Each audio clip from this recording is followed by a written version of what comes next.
जयूज किचनमध्ये आपलं सर्वांचं स्वागत आहे। आज आपण एक नवीन रेसिपी घेऊन आलेला आहोत, ते म्हणजे ताकाची कढी। आता ताकाची कढी आपण पुरणपोळी केली की पुरणपोळीच्या स्वयंपाकामध्ये ही ताकाची कढी असतेच, पितृपक्षामध्ये ही कढी असतेच, हिवाळा पावसाळ्याला ही कढी असतेच।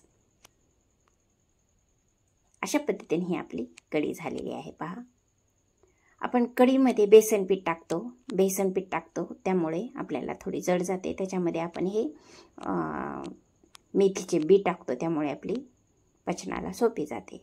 आता मी ग्राइंड करण्यासाठी हे हिरव्या मिरच्या घेतल्या, अद्रक घेतलं, लसण घेतलं, ह्या कोथिंबीरीच्या काड्या घेतल्या आणि हे ग्राइंड करून ठेवलेलं आहे। आता मिक्सरचं भांडं घेतलं मी, मिक्सरच्या भांड्यामध्ये मी जवळपास 1 वाटी म्हणजे 3 टेबलस्पून दही घेतलेलं आहे।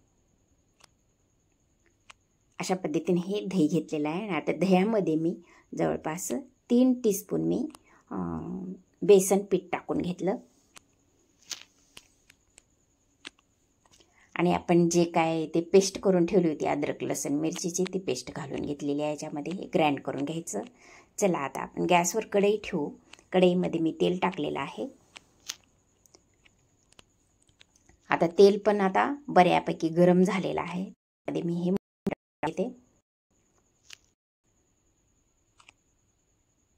आता मोहरी पण बऱ्यापैकी तडतडलेले आहे। त्याचबरोबर मी त्याच्यामध्ये जिरे टाकून घेतले, जिरे पण तडतडले। त्याच्यामध्ये आता दालचिनी, लवंग, तसंच मी हे लाल मिरची आणि कढीपत्त्याचे पानं टाकून घेतले आणि त्याचबरोबर मी हे मेथीचे दाणे पण टाकून घेतले। आपण हे ग्राइंड करून घेतलेलं ताक होतं ना, आपण इन्ग्रेडियंट वगैरे बेसन वगैरे टाकून घेतलेलं हे जे काय ताक होतं, हे ताक मी या फोडणीमध्ये टाकून घेतलेलं आहे। बघा आपली कडक फोडणी किती छान बसलेली आहे।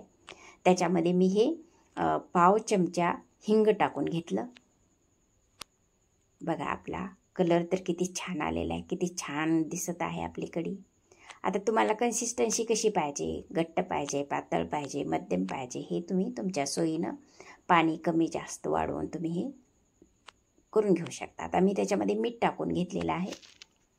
आता थोडं मिक्स करून घेऊया। ही कढी आपण भाताबरोबर खाऊ शकतो, पोळी चुरून खाऊ शकतो, भज्याबरोबर खाऊ शकतो, तुम्ही वाटीत घेऊन सुद्धा पिऊ शकतो। अशा पद्धतीने आपण ही कढी केलेली आहे। बघा,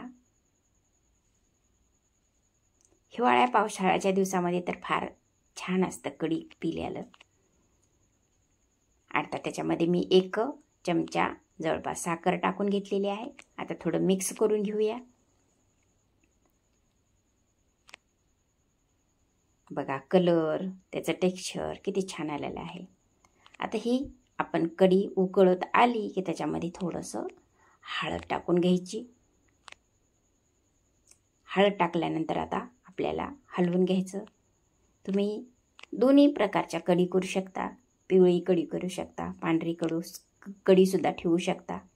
अशा पद्धतीने हे तुम्ही कढीचे प्रकार करू शकता। आपली कढी आता बऱ्यापैकी शिजलेली आहे। त्याच्यावर आपण आता कोथिंबीर पेरून घेतलेली आहे। अशा पद्धतीने आपली कढी रेडी झालेली आहे। आपण आता सर्व करून घेऊया। चला, बाउल घेतला, बाउलमध्ये आपण ही कढी सर्व करून घेऊया। अशा पद्धतीने ही आपली कढी सर्व करून झालेली आहे। लाईक करा, शेअर करा, सबस्क्राईब करा, बेल आयकॉनला क्लिक करा, जेणेकरून माझे येणारे व्हिडिओ तुम्हाला पाहता येतील। खात रहा, मस्त रहा, आनंदी रहा। Thanks for watching.